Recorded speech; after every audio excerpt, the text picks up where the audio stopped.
Katika tamthilia yake ya kimapenzi inayoitwa Usiku wa 12, William Shakespeare aliandika maneno haya: wengine huzaliwa wakiwa wakuu, wengine hufikia ukuu, na wengine hupewa ukuu kwa nguvu. Kweli, katika muktadha wa tamthilia hiyo, maneno hayo yalikuwa sehemu ya mzaha. Hata hivyo, kwa njia nyingi, maneno hayo yanaeleza ukweli.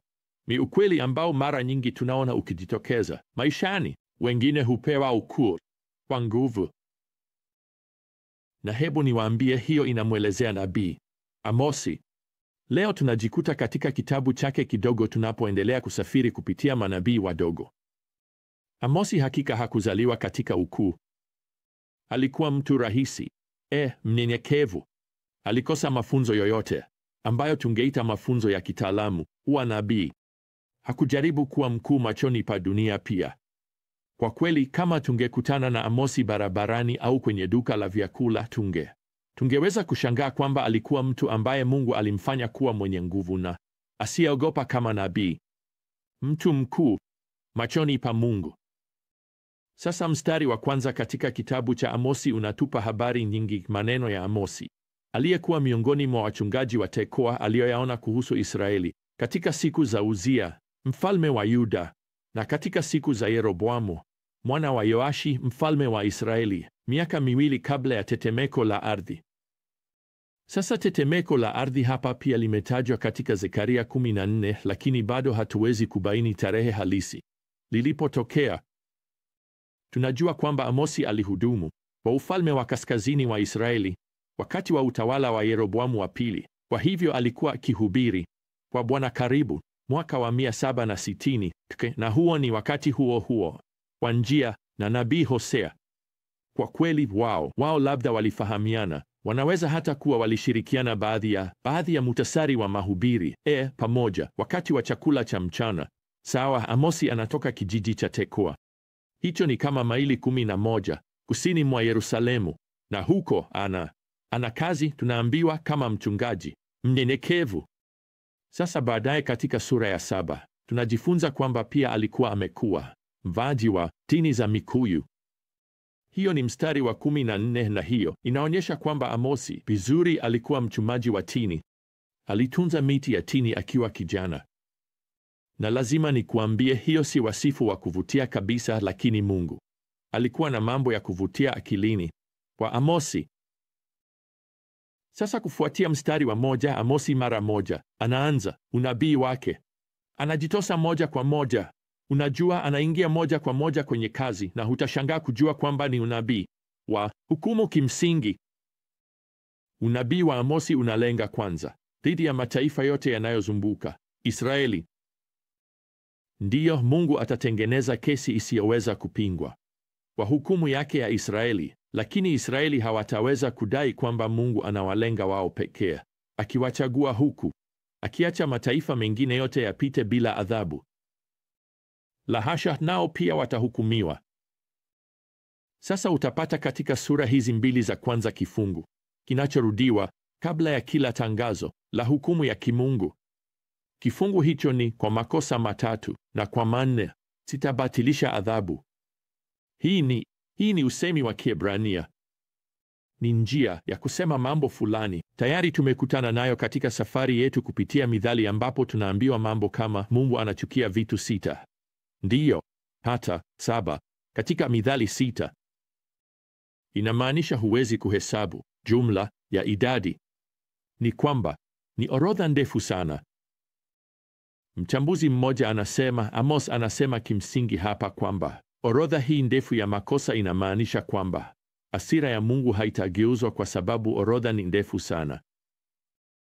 Sasa unabii unaanza hapa katika aya ya 3, na Dameski, huu ni mji mkuu wa Siria na utawakilisha taifa zima la Siria. Dhambi kuu iliyotajwa hapa ni kwamba Siria ilipura Gileadi kwa kutumia magurudumu ya chuma. Sasa tunajua kwamba Gileadi waliishi upande wa mashariki wa mto Yordani, lakini waliteseka sana mikononi mwa Wasiria. Sasa Mungu anaahidi kuleta uharibifu. Kwa kweli ni moto hapa juu ya Siria. Bwana anasema katika aya ya 5, wataenda uhamishoni kwenda Kiri. Sasa hiyo ni eneo katika Ashuru. Hii inamaanisha kwamba Siria itaanguka mikononi mwa jeshi la Waashuru na kuchukuliwa uhamishoni au utumwani. Kweli. Sasa kuanzia hapa katika aya ya 6, Wafilisti wanaambiwa kuhusu hukumu inayokuja. Miji ya Wafilisti ya Gaza na Ashdodi, Ashkeloni, Akroni inatajwa kwa sababu waliteka na kuuza Waisraeli utumwani. Bwana anasema hapa katika aya ya 8, mabaki ya Wafilisti yataangamia. Kisha Foinike inawakilishwa na Tiro. Hiyo ni mji mkubwa wa pwani kaskazini mwa Israeli ambao uko katika mstari unaofuata. Hukumu katika aya ya 9, Wafoinike pia waliwauza Waisraeli utumwani. Walivunja, Amos anasema, agano la udugu. Hilo ni agano la amani walilokuwa wamefanya na Israeli, na wao pia watahukumiwa na Mungu. Mstari unaofuata ni taifa la Edomu. Wako huko kusini mwa bahari ya chumvi. Edomu alikuwa adui wa kudumu wa watu waliochaguliwa na Mungu. Waedomu walikuwa wazao wa Esau, kaka mkubwa wa Yakobo. Esau au Edomu alikuwa bado anapigana na Yakobo, yaani Israeli, na aya ya 11 inatuambia kwamba Edomu alimfuatilia ndugu yake kwa upanga na akaacha huruma yote. Watahukumiwa kwa chuki yao na matendo yao ya chuki dhidi ya Israeli.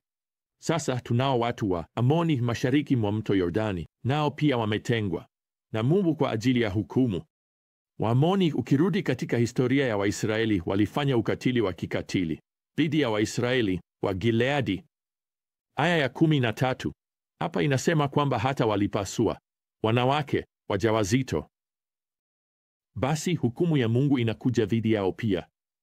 Sasa tunapoingia hapa katika sura ya 2, matangazo ya hukumu yanaendelea na Moabu anatajwa. Aya ya 1 inataja hasa kwamba Moabu alichoma mifupa ya mfalme wa Edomu hadi kuwa chokaa. Kwa maneno mengine, walikufuru mwili wa adui yao aliyekufa. Na hii inaonyesha mtazamo wao wa kisasi, ukatili wao dhidi ya Waisraeli, na hukumu ya Mungu tena itatatua hesabu. Sasa kwa hayo, unabii wa Amosi unakaribia kidogo sasa kwa Israeli. Hapa katika aya ya 4, Yuda inalaumiwa kwa kukataa sheria ya Mungu na kuongozwa kando na mioyo yao iliyodanganyika. Hapa katika aya ya 6 tunaambiwa kwamba ufalme wa Israeli hatimaye unakuja kwenye mwangaza, na badala ya kutupa tu tendo moja la dhambi kama Mungu anavyofanya kwa mataifa mengine mengi, Bwana anatuonyesha orodha ya dhambi za Israeli. Kumbuka, huu ni wakati wa ustawi katika Israeli, wakati wa utawala wa Yeroboamu wa pili, lakini pia ni wakati unaojulikana kwa ulafi na ukandamizaji. Aya ya 6 inasema, wauza wenye haki kwa fedha na wahitaji kwa jozi ya viatu. Fikiria, watu wanauzwa kwa bei ya jozi ya viatu. Maisha ya binadamu yana thamani ndogo katika siku hizi. Matajiri wenye nguvu, tunaambiwa hapa katika aya ya 7, wanakanyaga vichwa vya maskini kwenye mavumbi ya dunia na kupuuza walio na shida. Wakati hapa katika aya ya 13 Bwana anaahidi, tazama, nitawakandamiza mahali penu kama gari lililojaa miganda linavyokandamiza.